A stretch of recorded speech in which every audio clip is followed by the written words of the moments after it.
Hier, Valve a annoncé 3 nouveaux produits hardware et en disant ça, ils ont pas blagué, ils ressuscitent 2 de leurs anciens produits, le Steam Controller et la Steam Machine, mais c'est pas tout, ils ont aussi annoncé leur Steam Frame, un casque VR sans fil et totalement autonome, en gros une sorte de MetaQuest mais qui tourne sur SteamOS, et ça c'est vraiment dingue. Et sans plus attendre, rentrons dans les détails sur tout ce qu'on sait sur ces nouveaux produits Valve. Et on commence avec la première résurrection, le Steam Controller.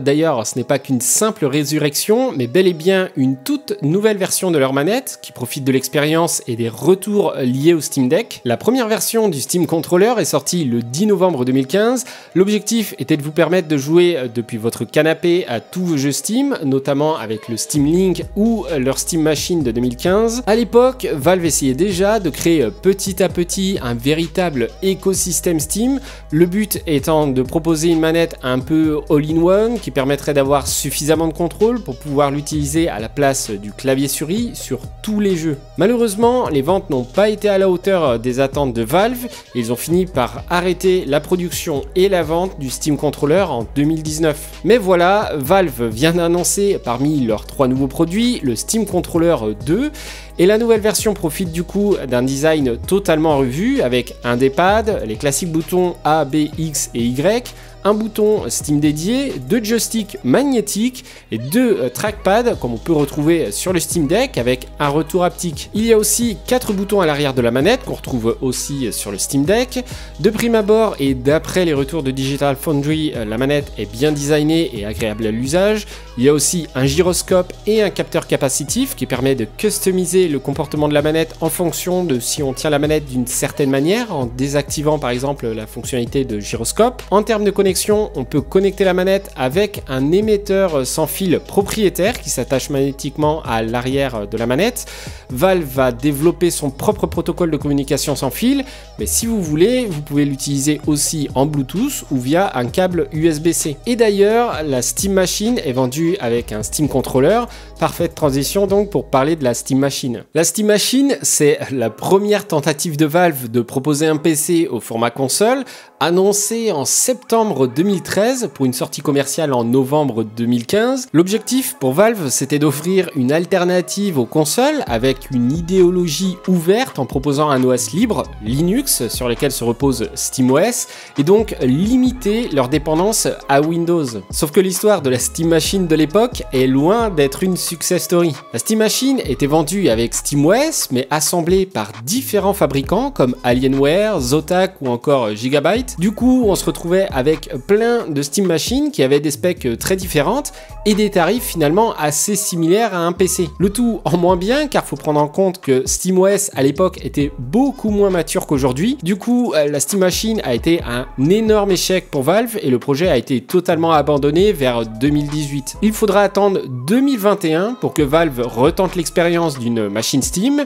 Celle-là, vous la connaissez probablement, c'est le Steam Deck. Et ici, la stratégie est complètement différente. Déjà un énorme travail sur SteamOS pour avoir une expérience la plus proche possible d'une expérience console, donc facile à prendre en main, stable et avec son lot de fonctionnalités telles que la reprise d'une partie en sortie du mode veille, et surtout un produit hardware 100% designé et fabriqué par Valve. Du coup, le Steam Deck est un énorme succès. Mais nous voilà en 2025 avec la nouvelle version de la Steam Machine, avec une bien meilleure ingénierie et une proposition plus convaincante. Déjà, cette nouvelle version sera vendue avec SteamOS qui est maintenant extrêmement mature, mais surtout la grosse différence c'est que ici le produit est designé et fabriqué par Valve. Pour les motivations de Valve, finalement elles n'ont pas vraiment changé. Ils ont observé que beaucoup d'utilisateurs branchaient leur Steam Deck à leur télé pour l'utiliser comme une console. Du coup, la Steam Machine est née, ou plutôt a ressuscité de ce postulat et se positionne comme un PC au form factor et à l'expérience utilisateur console. En termes de spec, on se retrouve avec un processeur Zen 4 avec 6 cœurs et 12 threads qui peut monter jusqu'à 4,8 GHz. Grosso modo, c'est un peu un équivalent d'un Ryzen 5 7600X Asagi. Attention, c'est pas la même chose parce que le CPU de la Steam Machine a un TDP de 30 watts contrairement au 7600X qui a un TDP de 65 watts. Mais c'est pour vous donner un peu un ordre d'idée.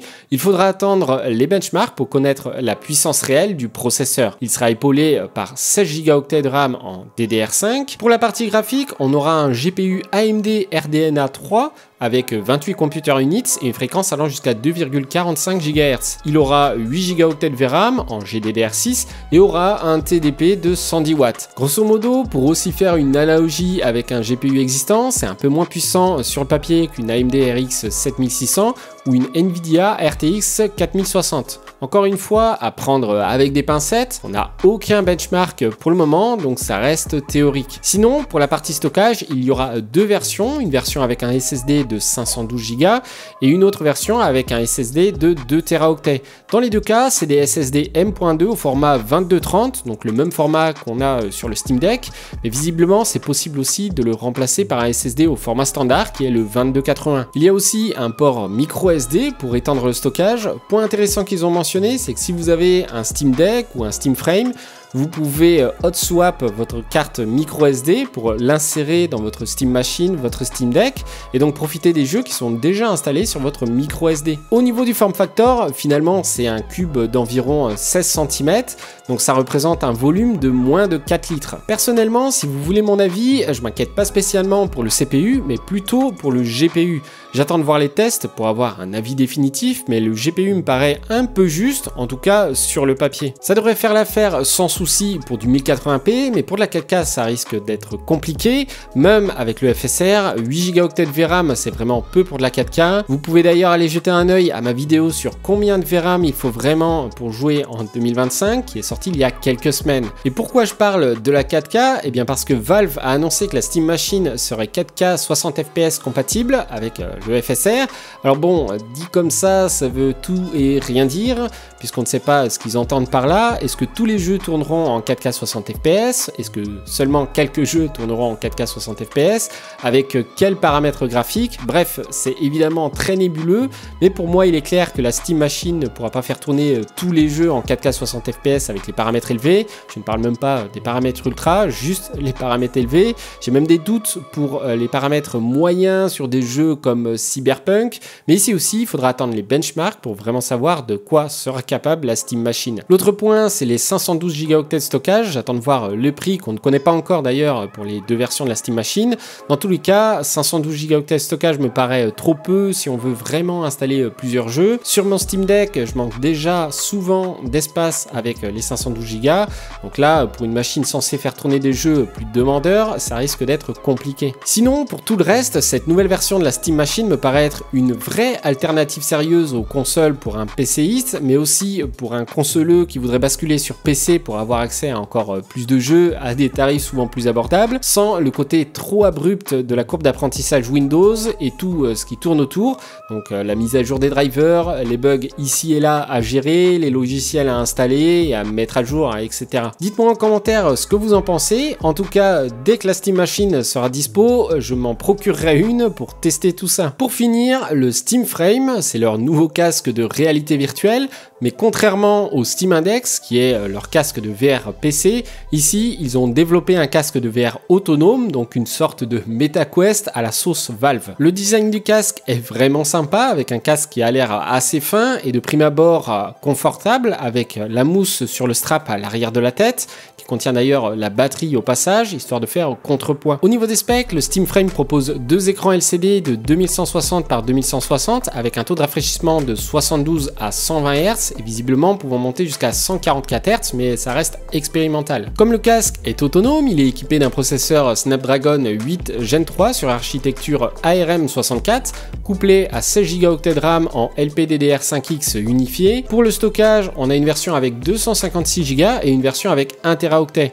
Et bien entendu, un slot micro SD pour étendre le stockage. La batterie fait 21,6 Wh. Malheureusement, on n'a pas d'infos sur l'autonomie encore, mais je pense qu'il ne faut pas s'attendre à plus d'une heure et demie en mode VR standalone. Le poids total est de 440 grammes avec la sangle et 185 grammes sans la sangle. Vous pouvez d'ailleurs totalement détacher le casque de la sangle pour utiliser une sangle custom. Le tout tourne sur SteamOS et ça c'est vraiment fort parce que le processeur est un processeur ARM, donc pas la même architecture qu'on a sur PC qui est l'architecture x86 x64. L'architecture ARM c'est ce qu'on trouve sur nos téléphones, tablettes et aussi sur le MetaQuest 3. D'ailleurs c'est ce qu'on retrouve depuis quelques années sur les Mac d'Apple avec leur processeur M1, M2, etc. Ça veut dire que Valve a rendu Proton compatible avec l'architecture ARM pour que nos jeux PC puissent tourner sur le Steam Frame. À voir après la puissance de la machine bien sûr, mais je trouve ça très intéressant. Pour le détail, c'est pas vraiment Proton qui est compatible avec l'architecture ARM, mais le fait qu'ils aient introduit une émulation des jeux d'instruction x86 vers ARM avec le composant logiciel FEX. Bref, je vais pas vous assommer avec les détails techniques. Au-delà d'ailleurs d'installer et lancer vos jeux VR PC directement depuis le Steam Frame, vous pourrez aussi installer des jeux non VR comme Hades par exemple et y jouer dessus aussi de manière totalement autonome pour transformer votre casque VR en Steam Deck VR, si on peut appeler ça comme ça. Vous pouvez bien entendu aussi streamer vos jeux PC VR de votre PC vers le Steam Frame pour profiter aussi de toute la puissance de votre PC comme propose MetaQuest avec l'Oculus Link. Ici, Steam fournit l'adaptateur sans fil pour s'assurer d'avoir une excellente transmission entre votre PC et le casque. Gardez en tête que le casque n'aura pas non plus la puissance d'un PC, donc forcément n'imaginez pas faire tourner Half-Life Alyx à fond en autonome. Autre point important, la comparaison avec le MetaQuest est aussi pour simplifier la compréhension de ce que c'est le Steam Frame, mais le MetaQuest profite de son propre environnement de jeu, là où le Steam Frame est finalement une sorte de Steam Deck VR, donc le Steam Frame est censé faire tourner les jeux VR qui ne sont pas développés et optimisés avec le Steam Frame en tête. À voir dans le futur comment les développeurs intègrent le Steam Frame dans leur pipeline de développement, mais c'est un point que je voulais vraiment éclaircir. Pour finir, la grosse évolution pour le monde de la VR, c'est la transmission fovéale. Qu'est-ce que ça veut dire? Eh bien, c'est le fait que le casque adapte la résolution de l'écran en fonction de là où vous regardez dans le casque. En gros, il y a un capteur qui détecte la position de votre œil sur l'écran.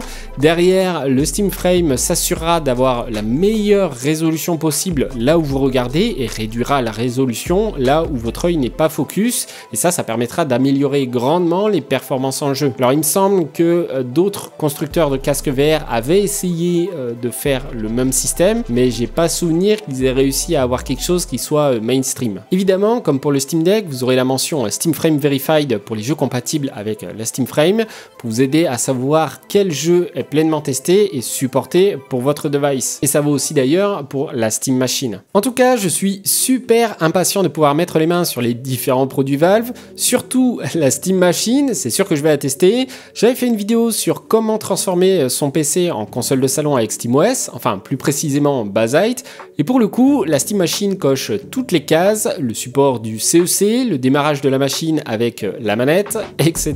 Et vous, vous en pensez quoi des annonces de Valve et quel produit vous intéresse le plus? N'hésitez pas à me le dire en commentaire, je serais très curieux d'avoir vos retours. Sur ce, prenez soin de vous, à la prochaine, ciao!